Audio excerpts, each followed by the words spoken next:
Eu creio que é um privilégio para nós termos um lugar onde a gente vem domingo após domingo e reflete porque é que faz as coisas. Porque às vezes nós temos atitudes ou trazem-nos atitudes e nem sempre percebemos muito bem porque é que as coisas acontecem. Conta-se a história de uma senhora que estava noiva e queria convidar os seus, portanto, os pais do seu noivo para uma refeição, e então ela pensou, bem, eu vou fazer aquele prato tradicional lá da família. Mas aquele prato era confeccionado de uma forma toda ela muito especial, que a mãe já lhe tinha transmitido, e aquilo tinha que ser feito em 2 panelas. Mas ela achava aquilo muito estranho e vai perguntar à mãe, oh mãe, porquê é que nós, este cozinhado tão especial que é tradicional na nossa família, nós fazemos em 2 panelas? E a mãe disse, olha filha, sinceramente eu acho que é porque o gosto da comida fica muito mais saboroso, fica muito mais apaladado quando é assim feito em 2 panelas. Mas eu na realidade não sei, pergunta à tua avó, que ela de certeza que vai responder. E ela vai, enfim, nesta tentativa de agradar aos seus futuros sogros, vai perguntar à avó, eu queria fazer aquele cozinhado típico da família, mas porquê é que nós fazemos sempre em 2 panelas o cozinhado? E a avó disse, olha, sabes filha, eu acho que é porque aquilo fica melhor quando nós fazemos em 2 panelas, mas na realidade eu não sei. Mas a tua bisavó ainda está viva, pergunta-lhe a ela, se calhar ela vai-te responder a essa pergunta. Ela toma coragem, já agora que vim até aqui, vou perguntar à bisavó porque é que na nossa família este cozinhado se faz em 2 panelas. E ela vai ter com a bisavó e pergunta, oh bisavó, aquele cozinhado típico de família, a bisavó que introduziu na nossa tradição familiar, porquê é que se faz em 2 panelas? Oh filha, é que eu não tinha um tacho grande. E às vezes nós fazemos coisas na nossa vida sem perceber muito bem porque é que fazemos. E perpetuamos determinados rituais, perpetuamos determinadas cerimónias, sem entender muito bem a razão pela qual as estamos a fazer. A Beatriz, obviamente, hoje foi batizada porque ela entendeu algo extremamente importante na sua vida, que Cristo é o seu Senhor.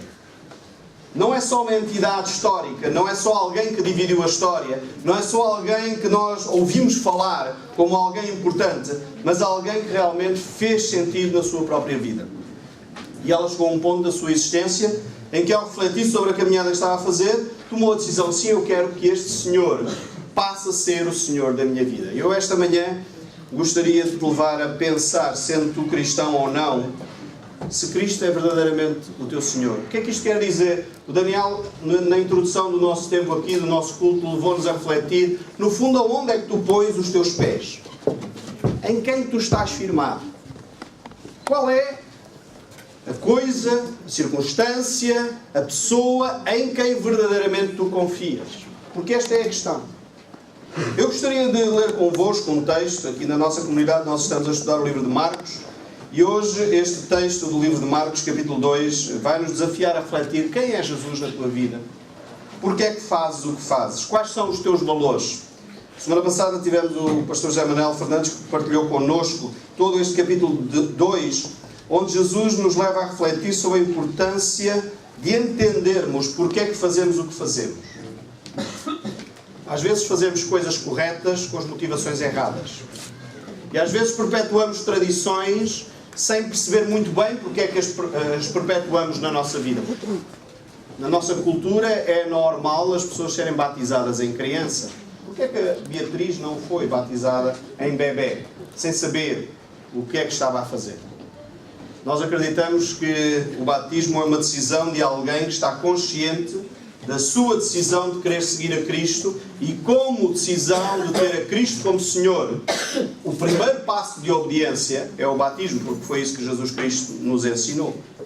E Jesus, neste capítulo 2 do Evangelho de São Marcos, leva-nos a refletir a importância de não se consegue trazer tradições velhas e dar-lhe só uma roupagem nova, colocar um remendo novo, diz ele neste capítulo 2, ou não se pega em vinho novo para se pôr em depósitos antigos, porque o vinho ao fermentar iria estragar aqueles depósitos e nem se aproveitava o vinho nem os depósitos. E ele continua a manifestar então como é que nós cristãos deveríamos abordar a vida. E não é que Cristo esteja a contestar as tradições, porque se há alguém que cumpriu toda a lei foi Jesus Cristo.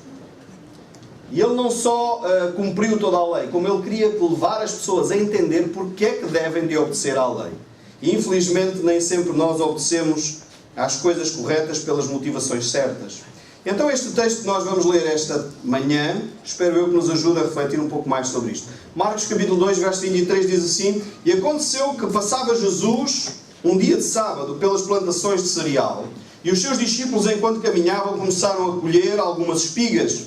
Então os fariseus advertiram-lhe: Vê, porque os teus discípulos fazem o que não é permitido no sábado.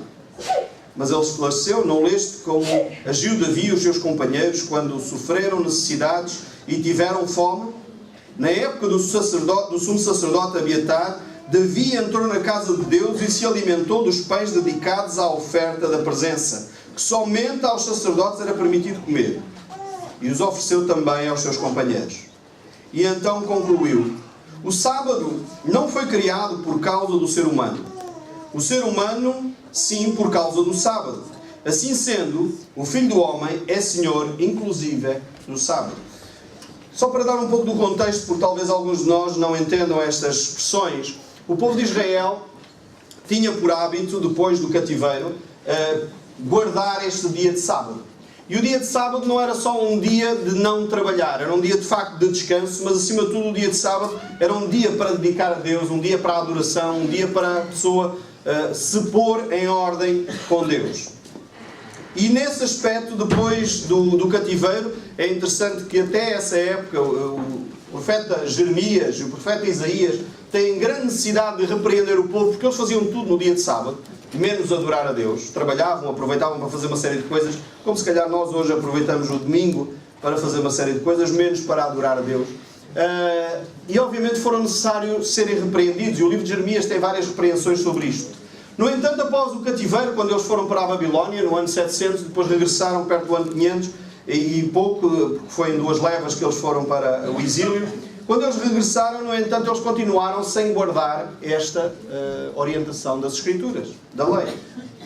E houve necessidade de Neemias, quando vem, escrever no seu capítulo 13, a importância que eles deveriam dar ao dia de descanso, ao dia da adoração a Deus. Mais tarde, com a tentativa de revolta dos Macabeus, relativamente à introdução do Império Grego ao Romano, foi então estabelecido este grupo religioso dos fariseus, que levava muito à letra e procurava de uma forma mais exagerada até preservar estes princípios da lei.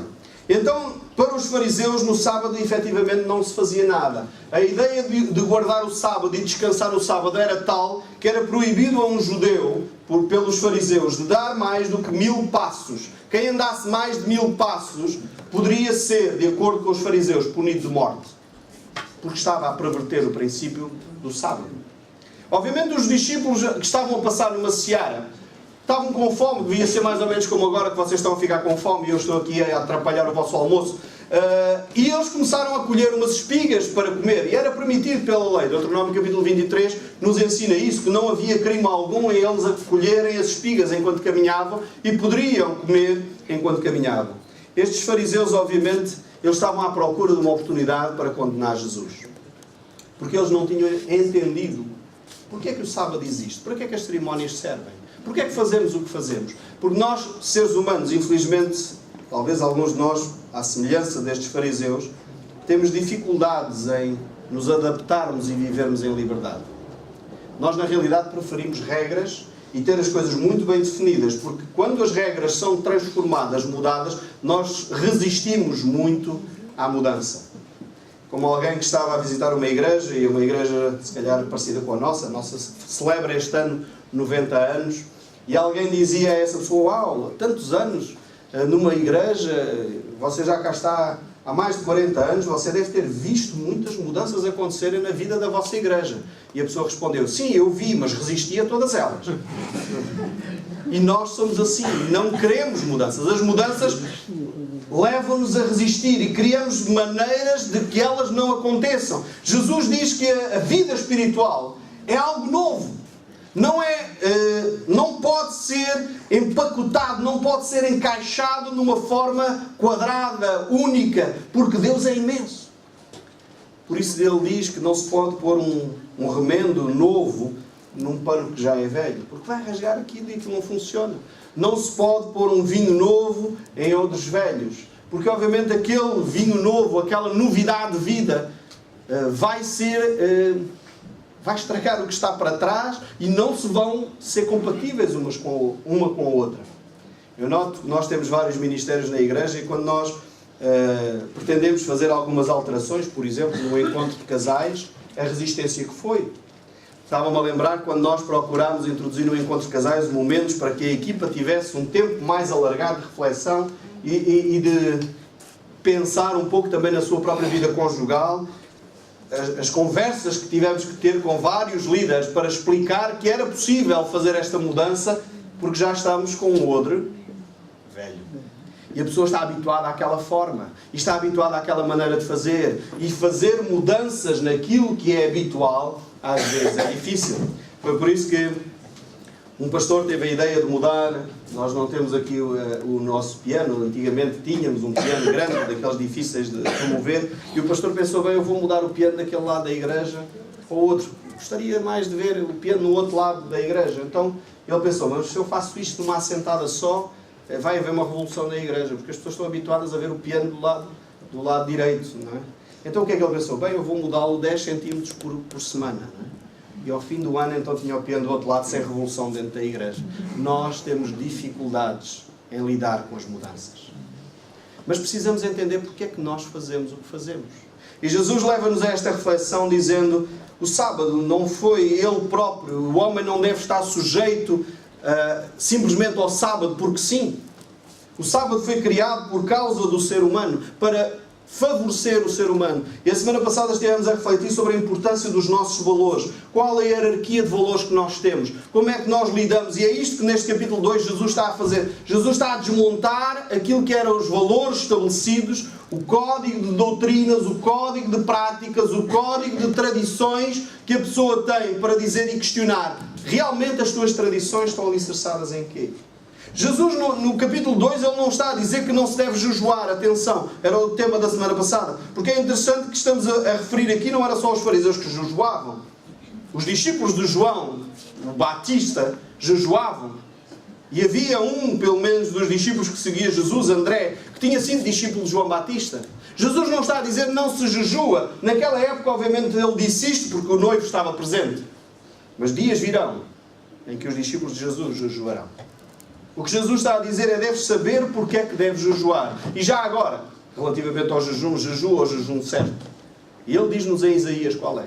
Que é cuidar dos necessitados. Que é ajudar aqueles que precisam. É ter um ouvido atento àqueles que estão em aflição. É ser justo nas situações. Ser misericordioso com os outros. Compassivo. E este é o verdadeiro jejum que Jesus espera de nós. Por outro lado, agora aqui, ele está a refletir exatamente as tuas tradições. E alguns podem pensar, eu não tenho tradições. Talvez não. Eu quero-te sugerir que talvez sim. Aqui os jovens, se os vossos pais vos quiserem castigar, qual é a tradição que eles vão retirar? Ou talvez chamar-se a smartphone.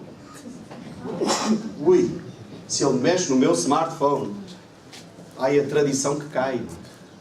Não podem tocar no meu smartphone ou no meu telemóvel. Porquê? Porque nos habituámos a ter aquele instrumento e aquele instrumento já é tão vital para nós que quase não podemos adormecer se aquilo não estiver à cabeceira. Mas nós, os jovens, não temos tradições. Só os mais velhos é que têm tradições. Porquê é que nós fazemos o que fazemos? E nós mais velhos devemos refletir porque é que continuamos a fazer o que fazer. Porque muitas vezes podemos estar a cozinhar em 2 panelas, simplesmente porque sim. Porque afinal poderia ser feito de outra forma e nós não entendemos que as coisas que nós temos ao nosso serviço devem estar ao serviço do homem. Então eu gostaria de deixar 2 ou 3 tópicos só para nós refletirmos numa hierarquia de valores que nós deveríamos ter em nossa ordem. E eu sei que eu estou a fazer algo arriscado, porque nós quando falamos em valores, nós quando anunciamos os valores daqui do púlpito, nós estamos a falar de valores proclamados, anunciados. Mas eu sei que aquilo que nós declaramos como ser o ideal é muito distante, por vezes, do valor real. E isso foi a reflexão da semana passada. Quais são verdadeiramente os teus valores? Nos grupos familiares estivemos a refletir sobre isto. Pelo menos no nosso grupo fizemos uma lista de valores Quais são verdadeiramente os valores que norteiam as tuas decisões? Porque os valores e a hierarquia de valores que tu tens é aquilo que determina aquilo que tu fazes. Eu, semana passada, fui confrontado com essa realidade, porque eu tenho um valor, e alguns já sabem disso, eu tenho um valor de segurança muito alto. É um dos valores mais altos, provavelmente, na minha hierarquia de valores, se não do topo mesmo.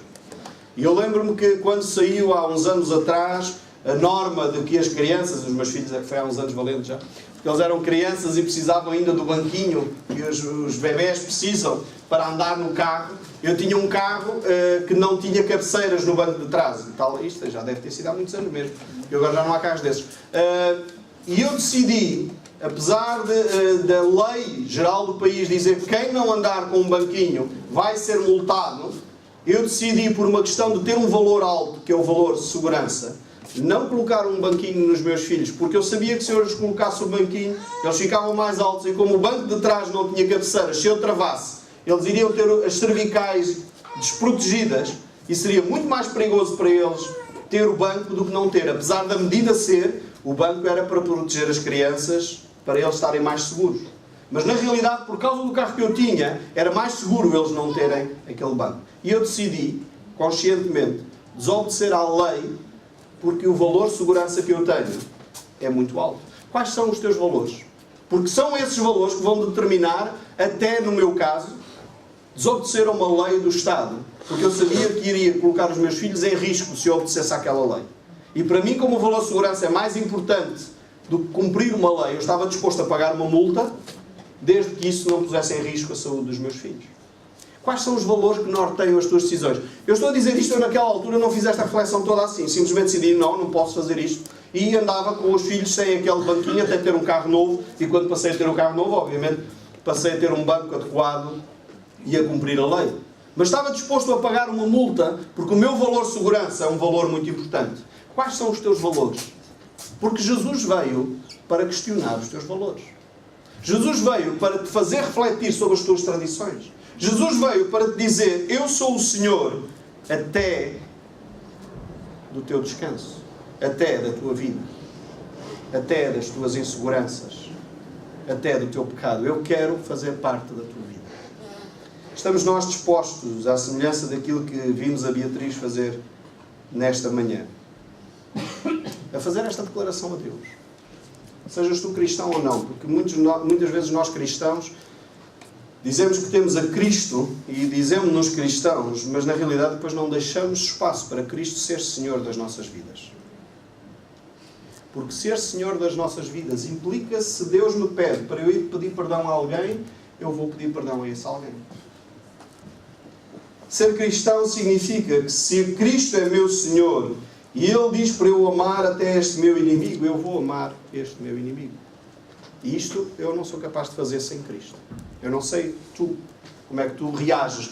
Eu não sou capaz de fazer isso se Jesus não estiver em mim. A minha tendência natural é fazer aquilo que é a minha vontade, e a minha vontade é ficar amoado, a minha vontade é ficar birrento, a minha vontade... Eu não estou a falar de ti, Beatriz, está bem? Ela falou disto antes de mim. Mas esta é a minha vontade. Quando eu tenho a Cristo como meu Senhor, eu faço a vontade daquele que eu digo que é meu Senhor. Por isso Jesus afirma, aqui está aquele, o Filho do Homem, que é Senhor até das tradições. Jesus não estava a desobedecer ao sábado. Jesus não estava a deixar de guardar o sábado. Jesus estava a levar aqueles homens a refletir, o sábado serve para quê? Eu quando penso nestas questões, e estávamos a falar no nosso grupo na sexta-feira, e muitas vezes nós nos esquecemos que a nossa hierarquia de valores deveria ser, Deus não é um valor, Deus é uma pessoa, mas deveríamos ter Deus em primeiro lugar na nossa vida. E temos Deus em primeiro lugar na nossa vida. Se Deus estiver de facto em primeiro lugar na nossa vida, todo o resto fica organizado convenientemente. Se Deus estiver em primeiro lugar na nossa vida, automaticamente eu vou pôr o homem, o ser humano, em segundo lugar. E a seguir é que vêm as coisas. A seguir é que vêm os programas. A seguir é que vêm as tradições. A seguir é que vêm as formas de aquilo que eu faço. O problema é que às vezes a gente, por causa de um programa, nos zangamos com as pessoas e estragamos relacionamentos. Às vezes por causa de uma coisa, porque compramos um novo televisor, Comprámos uma nova PlayStation, comprámos um novo smartphone, comprámos um novo tablet e aquilo gera uma confusão, porque estamos a dar um valor à coisa e deixamos de valorizar o relacionamento com as pessoas. Quantas vezes o facto, estou a falar se calhar para aqueles que são casados, em que o marido não desenrolou as meias e aquilo deu uma chatice, ou as chaves ficaram fora do sítio, ou o marido não ajudou a limpar a louça, ou a esposa não engomou a camisa convenientemente. E isto são assuntos de discussão, porque muitas vezes nós não colocamos a pessoa no sítio que ela devia estar e estamos a colocar a coisa. Então, se nós dizemos que Cristo é meu Senhor, Deus deve ser o primeiro nível da minha hierarquia de valores e a pessoa deve ser o segundo nível. E é isso que Jesus vai fazer no capítulo 3. No capítulo 13 está Jesus numa sinagoga, novamente num sábado, e Jesus está a querer transformar esta mentalidade farisaica, legalista, que infelizmente muitos de nós por vezes temos. E ele diz e vê lá um homem que está enfermo, um homem que precisa ser tratado, mas era sábado, e no sábado não se faz este tipo de coisas. No dia de descanso não se faz este tipo de coisas. E Jesus chama aquele homem para o centro e diz: é possível no sábado fazer o bem? E aqueles homens obviamente não responderam. Porque eles queriam apanhar Jesus em alguma falha. E Jesus, mostrando e vendo o coração duro daquelas pessoas, a legalidade com que eles agiam e os critérios torcidos que eles tinham na sua mente. E Jesus, olhando para aquele homem, compadecendo-se dele, curou-o, mesmo sendo um dia de sábado. Porque Jesus percebeu que é mais importante as pessoas do que as tradições. Compreendemos nós quem Jesus é, para podermos ter uma vida que possa fazer diferença. Jesus veio para nos libertar, Ele não nos veio para escravizar. Nós com as nossas tradições, nós com as nossas coisas, nós com os nossos traumas, ouso dizer, muitas vezes escravizamos os outros que estão ao nosso redor. E Cristo veio para nos libertar. Cristo veio para ser Senhor das nossas vidas. É um paradoxo. Porque na medida em que nos sujeitamos a Cristo, é na medida em que somos livres. Na medida em que controlamos nós a nossa vida, somos escravos. Aparentemente, parece que é um erro. Porque se controlo a minha vida, supostamente eu seria mais livre, mas eu não sou. Quanto mais eu controlo a minha vida, mais ela se torna desorganizada. Mais ela se torna um caos. Porque quando eu dou lugar ao meu egoísmo, quando eu dou lugar ao meu orgulho, quando eu dou lugar à minha vaidade, quando eu dou lugar ao meu eu, a tendência é ir no caminho da segunda lei da entropia, que é a desorganização das coisas. O natural desorganiza-se. Precisamos de Cristo para que Ele seja Senhor das nossas vidas, para que a nossa vida ganhe novo fôlego, seja um novo odre, seja realmente um tecido novo, onde Cristo possa brilhar. Eu gostaria desta manhã terminar com uma questão que foi levantada logo no início. É Cristo teu Senhor ou não? É Cristo teu Senhor ou não? E eu não gostaria que saísses daqui sem responder claramente a esta questão. Talvez tu nos visitas e não estavas à espera de ser confrontado, se calhar, com algo tão profundo. Eu não estou a convidar para pertenceres a esta igreja. Não é isso. Não entendas mal o que eu te estou a perguntar. Eu não te quero convidar a pertencer a uma nova comunidade. Eu quero te perguntar se tu já refletiste, chegaste a um ponto da tua existência em que refletiste sobre a importância que Jesus tem na tua vida. E é Ele teu Senhor, sim ou não? Porque não há 3 hipóteses. Há só 2. Jesus diz isso claramente. Quem aquele comigo não junta, aquele que não junta comigo espalha. Então eu quero te deixar a refletir nesta manhã.